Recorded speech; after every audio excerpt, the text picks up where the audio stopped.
আসসালামু আলাইকুম রহমতুল্লাহ। ওমর ইবনুল খাত্তাব রাদিয়াল্লাহু তাআলা আনহু এক পাদ্রীকে দেখলেন, সে সারা রাত্রি জাগরণ করেছে, কিন্তু সেই পাদ্রীটা ছিল একটি বাতিল ধর্মের অনুসারী।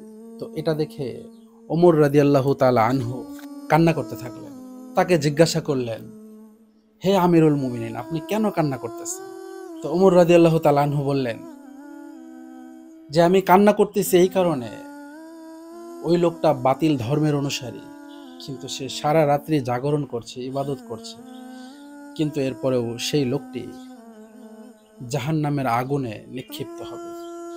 আমাদের নবী হযরত মুহাম্মদ সাল্লাল্লাহু আলাইহি সাল্লাম এক ইহুদি মৃত্যুবরণ করছিলেন। ওনার পাশে হুজুর সাল্লাল্লাহু আলাইহি সাল্লাম গেলেন। গিয়ে হুজুর সাল্লাল্লাহু আলাইহি সাল্লাম ওই ইহুদিকে আল্লাহ তাআলার দাওয়াত দিলেন, ইসলামের অনুসারী হওয়ার জন্য তাকে দাওয়াত দিলেন। তো ওই ইহুদি ইসলাম ধর্ম গ্রহণ করলো।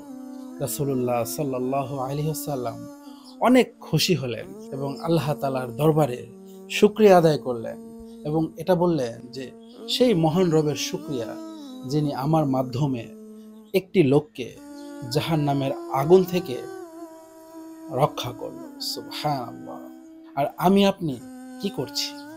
কোনো পাপাচারী ব্যক্তিকে আমরা যখন দাওয়াত দেই, তখন তাকে শুধু আমরা ভয়ই দেখাই, কিন্তু পাপাচারী ব্যক্তিকে আমরা যখন তাকে দাওয়াত দিব, তখন আল্লাহ তাআলার অনুগ্রহের কথা, আল্লাহ তাআলা যে ক্ষমাশীল, এই কথাগুলো আমরা আগে বলবো।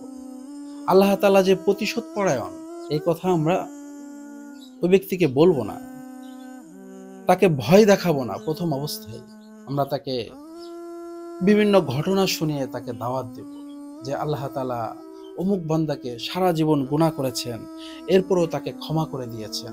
আমরা আল্লাহ তাআলার ক্ষমার বাণী ওই ব্যক্তিকে শোনাবো। অনেক সময়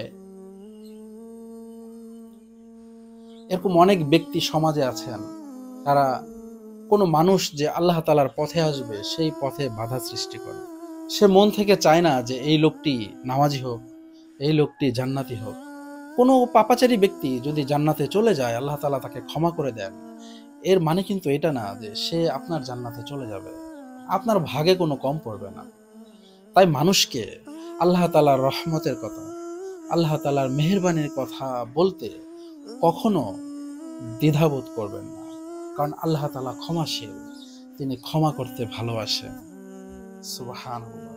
হাদিস শরীফে এসেছে যে, উত্তম তো ওই ব্যক্তি যে আল্লাহ তাআলার বান্দাদেরকে ভালোবাসেন, এবং আল্লাহ তাআলা বান্দাদেরকে ভালোবাসার সবচেয়ে বড় নিদর্শন হলো ওই ব্যক্তিকে জাহান্নামের পথ থেকে সরিয়ে জান্নাতের পথে তাকে চলা শেখানো। আল্লাহ তাআলা আপনাকে আমাকে তৌফিক দিক। আমিন।